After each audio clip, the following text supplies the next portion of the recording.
خواتین کے احرام کی طریقہ اس میں ہے۔ Thanks for watching. Don't forget to like, comment, share and subscribe to Maulana Habibullah Rouhani Official. اب میرے دوستو خواتین کے احرام کی طریقہ اس میں ہے۔ اب آئیے، اگر وہ پاک صاف ہے، غسل کرے، غسل کر کے وہ بھی احرام، ان کی احرام کیا ہے میرے دوستو؟ سلے ہوئے کپڑے پہن سکتی ہیں۔ اب آئیے، احرام کی پابندی مرد کے لیے میرے دوستو، وہ چہرہ کو ڈھانپ نہیں سکتے، منع ہے۔ نہ سر ڈھانپ سکتا ہے، ٹوپی نہیں پہن سکتے ہیں عمرہ کرنے والے، نہ ٹوپی نہ چہرہ، یہ کھلا رہے گا۔ لیکن خواتین حضرت بال کو ڈھانپ کے رکھیں گے اور چہرہ یہ کھولے ہوں گے، لیکن میرے دوستوں اس کے لیے بھی پردہ ضروری ہے، خواتین کے لیے بھی۔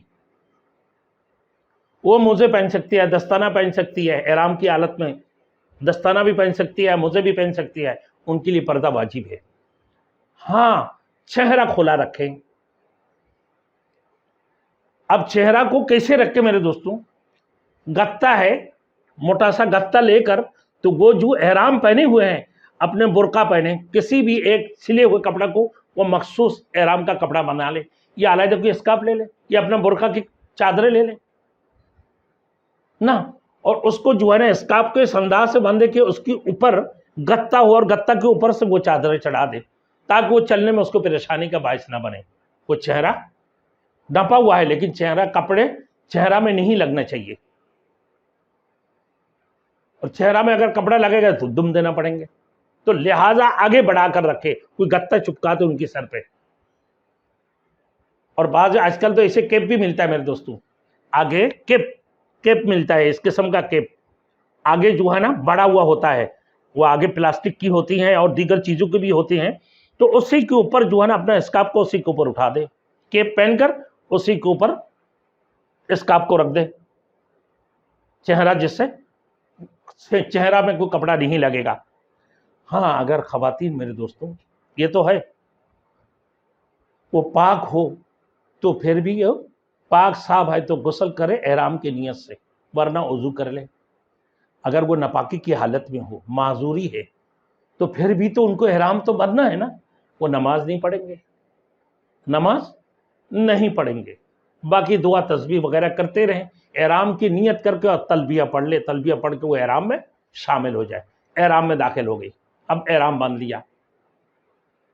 اب ان کے اوپر احرام کی پابندی شروع ہے۔ خواتین کو یہ بھی خیال کرنا چاہیے کہ ناخن پالش وغیرہ لگے ہوتے ہیں، ناخن پالش لگنے کی صورت میں اس کو ناخن پالش کو خرچ لینا چاہیے۔ عام طور پر بھی جن کی انگلیوں میں ناخن پالش لگے ہوتے ہیں ان کو وضو نہیں ہوتی ہے، نہ غسل ہوں گے، فرض غسل ان کا ادا نہیں ہوگا۔ اور نماز کے لیے اگر وضو کر رہا ہے، ان کے ناخن پالش ان کے ناخن کے اندر لگے ہوئے، تو ان کو وضو نہیں ہوں گے، نماز نہیں ہوگی۔ تو لہٰذا احرام سے پہلے وہ ناخن پالش وغیرہ بھی صاف کر لیں۔ اب دیکھیں میرے دوستوں، خواتین اگر معذوری کی حالت میں ہوں تو وہ کیا کر لیں؟ احرام باندھ لیں، غسل کریں، اس میں بھی مستحب ہے، لیکن غسل وہ پاکیزگی کی طہارت کی نیت سے نہ کرے، نظافت کی نیت سے کرے، وہ صفائی ستھرا کی نیت سے غسل کرے، وہ مستحب ہے، یہ مستحب ہے۔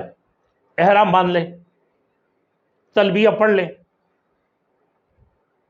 نا، احرام کی نیت کر کے تلبیہ پڑھ کے وہ بیٹھ جائیں۔ وہ مکہ میں پہنچنے کے بعد وہ حرم میں نہیں جائیں گے، وہ اپنے ہوٹل میں رہیں گے۔ جب پاک صاف ہو جائیں گے، اس کی بعد وہ نہا کر غسل کر کے اپنے جو احرام کی نیت کی ہے نہا لے، وہ دوبارہ پاک صاف ہو کر وہ سب سے پہلے عمرہ کر لیں۔